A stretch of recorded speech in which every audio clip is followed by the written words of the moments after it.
You're born in the year 105 CE, right in the heart of Rome. Congrats, your parents are slaves. And you? A complete accident. Your mom dumps you on the street like expired bread, hoping some rich Roman with a soft spot for screaming babies picks you up. And somehow, jackpot. A man hears you're crying, scoops you up, and takes you home. Sounds like a win, right? Except, plot twist, his house is already overflowing with kids. Some are sobbing, others look at you like, great, another one. A woman grabs you, dunks you in water, and boom, new life unlocked. Fast forward 3 years, something feels off. You're always hungry. You flinch every time someone lifts a hand. And kids, they keep disappearing like it's a Roman horror movie. Either they get sick, or they just vanish. Turns out your new dad isn't exactly Father of the Year. He's a Mangones, a slave trader. Every kid in that house, inventory, including you. And the lady who bathed you? Not your mom.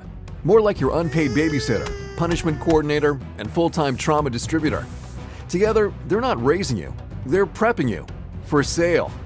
By age 5, things get weirder. Your owner starts watching you. Not in the, "Aw, my little guy is growing up" way. More like you're a rare wine or a fancy statue. Turns out, you're valuable. Not just, "aw, cute" valuable. More like luxury item valuable. And if that already made your skin crawl, hold on to that feeling. It gets worse. He pulls you away from the other kids. While they're out scrubbing floors, hauling water, and learning how to survive sleep deprivation, you're getting a completely different education. You're taught to be calm, gentle, soft-spoken, never loud, never angry, never you. Then he brings in another slave. Their job? Teach you to dance. Slowly, elegantly, seductively.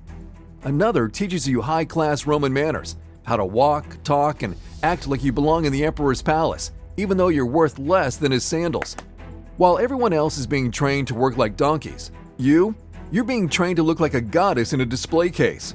You're rubbed down with fancy oils. Your hair gets longer and styled daily. You smell better than 90% of free Romans, which, let's be real, isn't saying much. Then, one day, something changes. Your owner calls you into his room and tells you there's just one final step before you're ready.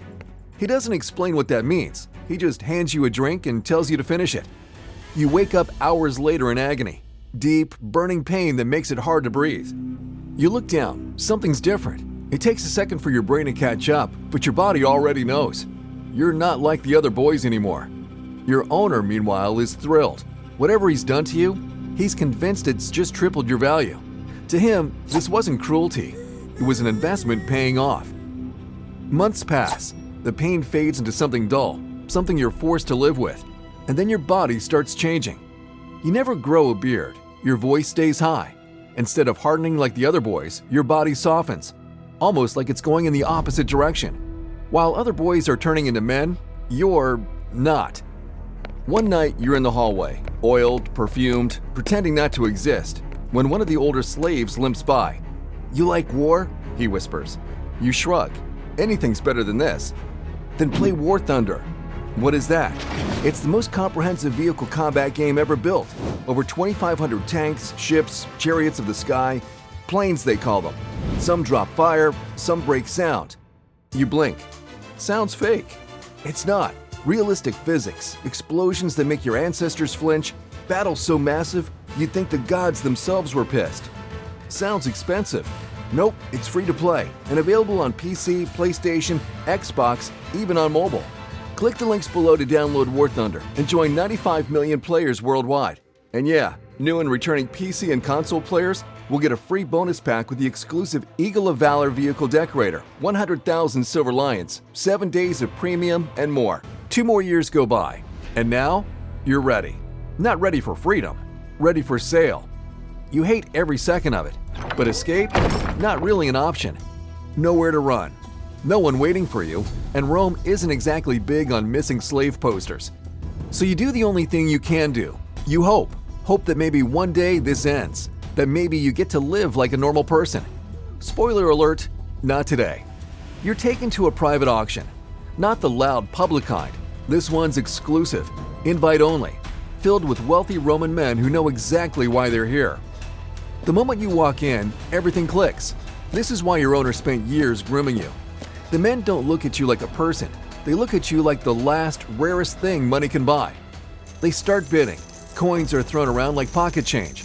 And by the end of the day, your owner walks away smiling, bags of silver in hand. You walk away with the new master. Your new master is tall, well-dressed, important-looking, Roman. And unlike the others, he doesn't stare openly. But you can tell he wants you. That much is obvious. You weren't bought for labor. You're here to serve. And not in the fetch-me wine kind of way. Your new master is married. But in elite Roman society, that's barely a footnote. Men like him can do whatever they want. Ancient Rome didn't care about straight or gay. There were only two roles that mattered, the one with power and the one without. And in your case, yeah, you didn't win that coin toss. He takes you home that same day. The staff takes one look at you, the pampered, perfumed, silk-wrapped eunuch, and instantly hates your guts. You don't scrub floors or haul water. Instead, you get brushed hair, polished skin, and reheated leftover food that somehow tastes better than their first servings. But don't get too comfortable. You don't even get a room. You sleep wherever he might need you, usually curled up in a hallway like a traumatized house cat with luxury branding. Now, let's talk about your actual job. First, your decor, an exotic conversation starter. When high-ranking Romans show up, he parades you around like some rare collectible. You're not a person, you're proof. Proof that he's powerful, cultured, and rich enough to own something as rare as you. They nod, they smirk, they whisper in Latin like you can't hear them. And for the record, ancient Rome was weird. But even by their standards, this is next-level niche. The next night, he sends for you, and your stomach drops. But it's not what you thought. He just wants you to dance. So you do. Exactly the way you were trained. Slow, soft, controlled. Every step feels like it's being judged. Every breath feels monitored. Every blink feels dangerous. When you finish, he doesn't clap, doesn't speak, just stares like he's memorizing you. You stand there, still as a statue. You want to disappear, or scream, or run, but you're not allowed to do any of it. You lie awake that night, trying to cry quietly enough that no one hears. Eventually, sleep shows up like mercy. But the morning? Business as usual. He has guests again. So you clean yourself up, oil your skin, paste on your pleasant but mysterious expression, stand quietly in the corner while he shows you off like a collectible. The guests leave, and suddenly, he's furious. He says you weren't presentable enough, whatever that means. He doesn't explain, just stares at you with disappointment. Then he punishes you until the room starts fading in and out. Nights belong to him. Days feel like walking barefoot on glass. Punishments come out of nowhere, for mistakes you didn't know you made. You thought life would be hard. What you're living isn't hard. It's hell, slow roasted over years. Then one day, he brings someone new into the house. Another boy. Younger, beautiful. And suddenly, everything makes sense. You thought being here was the worst part. Turns out, watching someone else step into the exact spot you once stood in is even worse. You recognize it all. The fear in his eyes, the confusion in his walk, that tiny spark of hope telling him maybe it won't be so bad. And you know what's coming. If you do nothing, he replaces you, slowly, quietly. The house changes, the attention shifts, and whatever fragile protection you've built for yourself disappears. So now you have options. Option 1, make yourself impossible to ignore. You know what your master wants, you know how to play the role, how to pull his attention back where it belongs. Option 2, remove the problem entirely. You've made quiet connections among the servants. Things can be acquired, dangerous things. Poison wouldn't be hard. You start with the safer option. You lean in, hard, softer movements, lingering glances held just long enough to matter. You perform the role perfectly, better than you ever have before. And he doesn't even notice. It's like the new boy has him completely hypnotized, like you've already faded into the background. And for the first time in years, a truly terrifying thought sets in. You're running out of time. Weeks go by, and eventually, you know, it's time for option 2. You find a kitchen servant you've grown close to over the years. You don't spell it out. You don't need to. She looks at you for a long moment, then slips you something small and deadly. Poison. Clean. Quiet. Now all you have to do is wait. You choose a banquet night. Loud, chaotic, full of half-drunk senators and ego contests. The perfect time to slip into the kitchen without anyone noticing. Your heart is pounding when you slip inside. And that's when you see him, the boy, sitting in the corner, alone, eating your leftovers. The good stuff, the kind of food they used to give you when you were still shiny and new. Your hand tightens around the vial. This is it. One moment, one distraction, one drop in his cup. He wouldn't even taste it. He'd fall asleep and never wake up. Your master would mourn, briefly, a week, maybe two, and then things would return to normal. Silk robes, soft pillows, survival mode reactivated. You take a step forward, and then you stop. You just stand there staring at him. Because he doesn't look similar to you. He looks exactly like you did. Same scared eyes, same small hope that maybe this isn't as bad as it feels. And suddenly, the truth hits you harder than anything else ever has. He isn't the problem. He's just the next version of you. So you turn around and walk away. You choose mercy, even though it costs you everything. That night, your master summons the boy instead. Within a week, you're moved out of the good rooms.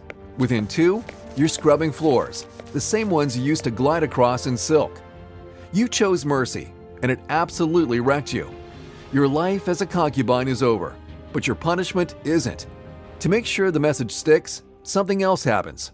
Your body gives up. You get sick, not the kind of sickness people rush to fix, the kind they pretend not to see. Phthisis, tuberculosis. You cough until your chest burns, shake constantly.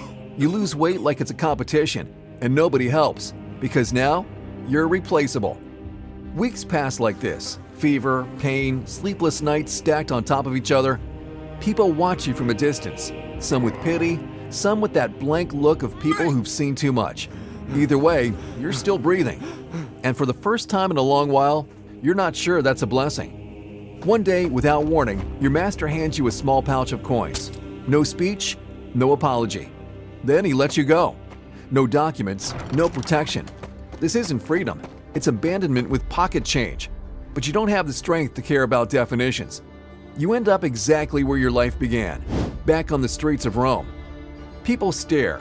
You don't look like you belong. Too pretty, too thin, too sick. They don't see a survivor. They see a runaway concubine on the edge of death. Funny thing is, no one tries to stop you. They just avoid you, like whatever's wrong with you might spread.